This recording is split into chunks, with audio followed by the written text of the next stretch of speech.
Yeah, they had made it ahead of time, and we had a big kick out of that. Oh, the Americans are big! You know?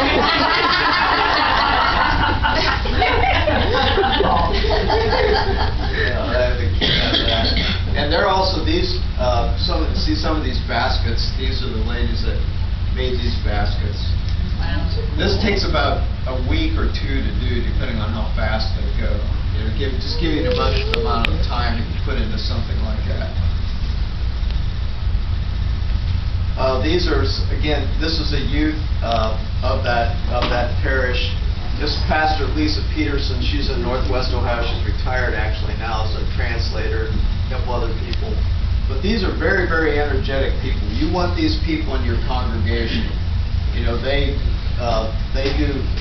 This is like the 30s in the United States, in that the women's groups are doing a lot of economic development. They have projects. They'll have chickens or a farming project, or they'll be making crafts or something to make money.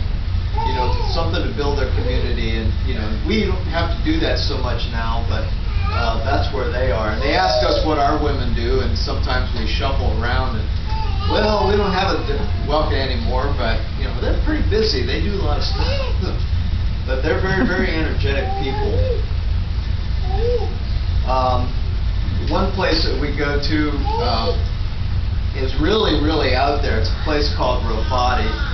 And Karen Majors belongs to our church that we belong to in Upper Sandusky. And we went there in 2005. And this is the thing, was that the other people in the group, once we got there, they thought, do you really want us to leave you here? Because they were kind of concerned about it. Ah, it's all right. We know, it's all right. We'll do all right. So anyway, that particular time, they didn't have any place for us to sleep. So we slept in the elementary school, and Pastor Zoom Mwangi here took us. Him and his young wife, we took us out there on the Honda 125. If you've ever ridden more than a couple of miles on a Honda 125, it's kind of interesting. So, yeah, that's the way we got around. So, still do that. And again, here are the people. Lots done outside. Rofati is a very, very poor place, and it's also a place where there's a lot of mixture of people. I have no idea what this village is for. Usually a town is built around some purpose. There is no purpose for this town to be in the middle of nowhere whatsoever. That I can tell. Nobody's explained that to me. They do a lot of their own building. This is a nearby place called Kadoka that's actually part of their parish. And what they're doing here is they're burning bricks. So they make the bricks for the new building.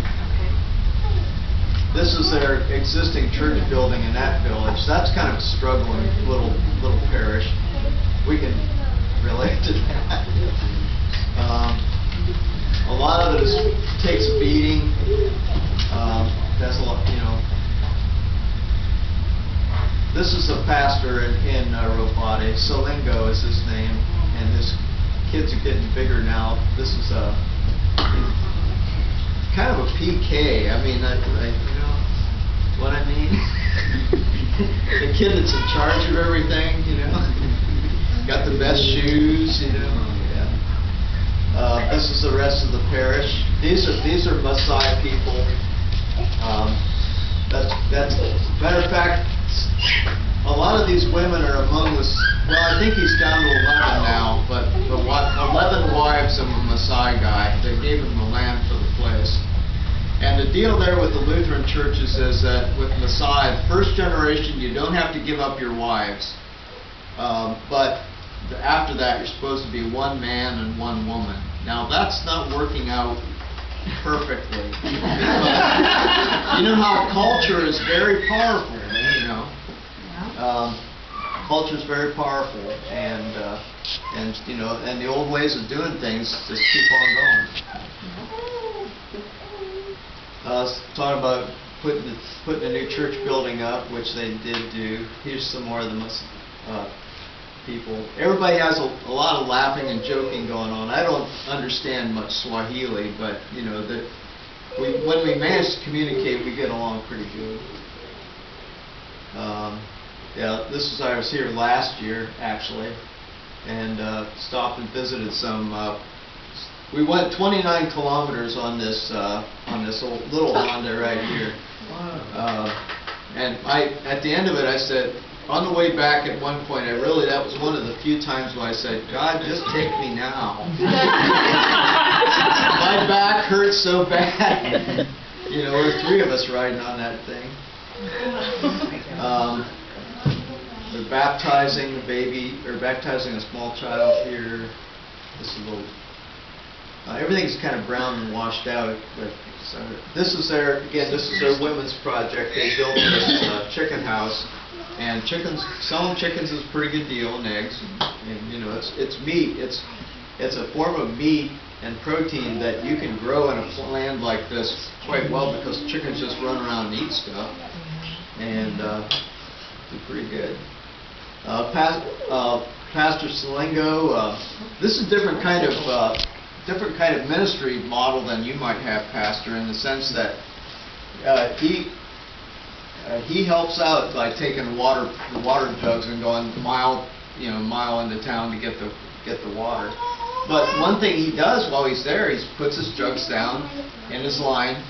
He gets to talk up the people at the water line. You know, how are you? How's your family? Are you a Christian? You know, all those things like that. So, you know, he gets to work in the community that way. Look like Lutherans, don't you think? Those Masai kids, they're ball laugh. They're a lot of really intense young men. You know, they can get a little bit out of control. Like, you know, imagine 6 foot tall teenage boys that don't have a lot. You know, they're looking for a way to perform and stuff. It's pretty interesting sometimes. Whoa. Gone. I'll be done here in a minute. This is one of the interesting things I wanted to get across. The Maasai, again, you know, for decades they resisted Christianity, and they killed Muslims. You know, they hated the Muslims with a passion because they sold slaves to the coast. But they kept their own religion. And one of their stories, in their tradition, they say they were with the Israelites back in the time of King David. They say they're the Cushites that were with King David at the time. But they said then they became estranged from God, and then they wandered around Africa for a while, and they worshiped God, but they felt separated from God. And they listened to the Christians, really never bought into it. But finally, one of their spiritual leaders had a vision out when he was running his cattle, and said, we have to get to know the Jesus Christ. And then all of a sudden there was hundreds and thousands of Maasai being baptized, like from 1993 on. So this is a very, very recent thing. And then it's been like that in the Lutheran Church ever since. You know, who knows how things work. But this is a wedding we went to out in the middle of nowhere. Pastor Festo at that time said, we're going to a wedding in the next village. Okay, fine. 2 hours later, we're finally getting there. You know, it turns out this is the first Christian wedding in this village. And they're drumming in the choir at this point. This is one of them stick churches, the very first things they built. This is a procession of people coming in. This was premarital counseling done on the spot that day. There was no pressure on this couple whatsoever. In fact, they were the most petrified married couple that I've ever seen. They really looked like if we do something wrong, God and all these Wazungu are going to kill us, you know. I don't know. They look pretty petrified. So anyway, this got to be the wedding chariot then, and we carried them off to their new place where they lived, and put them in the new house which they built for them.